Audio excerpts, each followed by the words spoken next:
Baginda baru saja membaca kitab tentang kehebatan Raja Sulaiman yang mampu memerintahkan para jin memindahkan singgasana Ratu Bilqis di dekat istananya. Baginda tiba-tiba merasa tertarik. Hatinya mulai tergelitik untuk melakukan hal yang sama. Mendadak beliau ingin istananya dipindahkan ke atas gunung, agar bisa lebih leluasa menikmati pemandangan di sekitarnya. Dan bukankah hal itu tidak mustahil bisa dilakukan, karena ada Abu Nawas yang amat cerdik di negerinya. Abu Nawas segera dipanggil untuk menghadap Baginda Raja Harun al-Rasyid. Setelah Abu Nawas dihadapkan, Baginda bersabda, "Sanggupkah engkau memindahkan istanaku ke atas gunung agar aku lebih leluasa melihat negeriku?" tanya Baginda. Abu Nawas tidak langsung menjawabnya. Ia berpikir sejenak hingga keningnya berkerut. Tidak mungkin menolak perintah Baginda kecuali kalau memang ingin dihukum.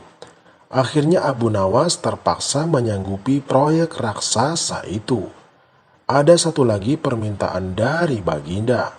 Pekerjaan itu harus diselesaikan hanya dalam waktu 1 bulan.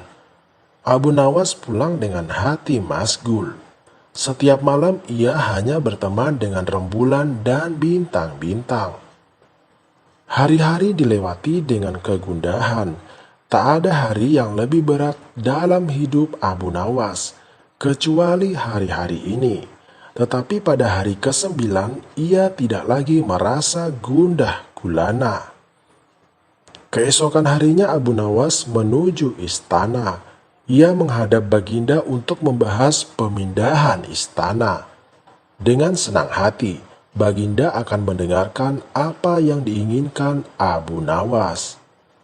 "Ampun tuanku, hamba datang ke sini hanya untuk mengajukan usul untuk memperlancar pekerjaan hamba nanti," kata Abu Nawas.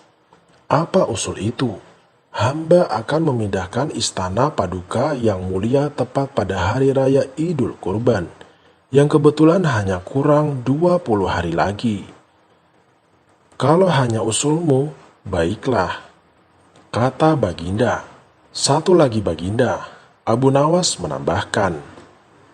"Apa lagi?" tanya Baginda. "Hamba mohon Baginda menyembelih 10 ekor sapi yang gemuk untuk dibagikan langsung kepada para fakir miskin," kata Abu Nawas. "Usulmu kuterima," kata Baginda menyetujuinya. Abu Nawas pulang dengan perasaan riang gembira. Kini tidak ada lagi yang perlu dikhawatirkan. Toh nanti bila waktunya sudah tiba, ia pasti akan dengan mudah memindahkan istana Baginda Raja. Jangankan hanya memindahkan ke puncak gunung, ke dasar samudera pun Abu Nawas sanggup. Desas-desus mulai tersebar ke seluruh pelosok negeri. Hampir semua orang harap-harap cemas.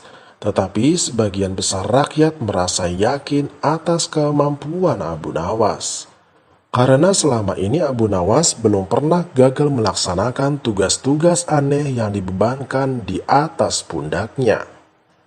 Namun ada beberapa orang yang meragukan keberhasilan Abu Nawas kali ini.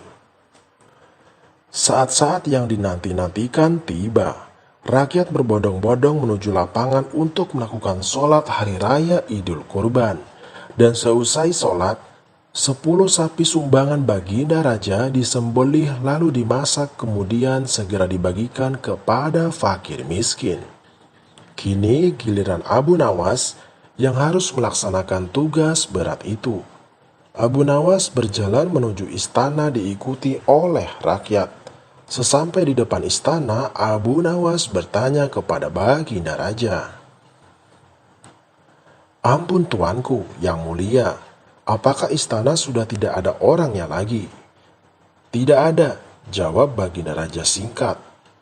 Kemudian Abu Nawas berjalan beberapa langkah mendekati istana. Ia berdiri sambil memandangi istana. Abu Nawas berdiri mematung seolah-olah ada yang ditunggu.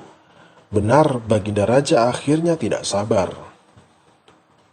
Abu Nawas, mengapa engkau belum juga mengangkat istanaku?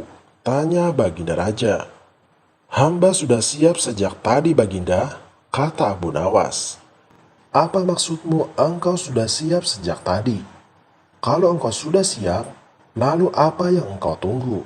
Tanya Baginda masih diliputi perasaan heran. Hamba menunggu istana Paduka yang mulia diangkat oleh seluruh rakyat yang hadir untuk diletakkan di atas pundak hamba. Setelah itu hamba tentu akan memindahkan istana Paduka yang mulia ke atas gunung sesuai dengan titah Paduka. Baginda Raja Harun al-Rasyid terpana. Beliau tidak menyangka Abu Nawas masih bisa keluar dari lubang jarum.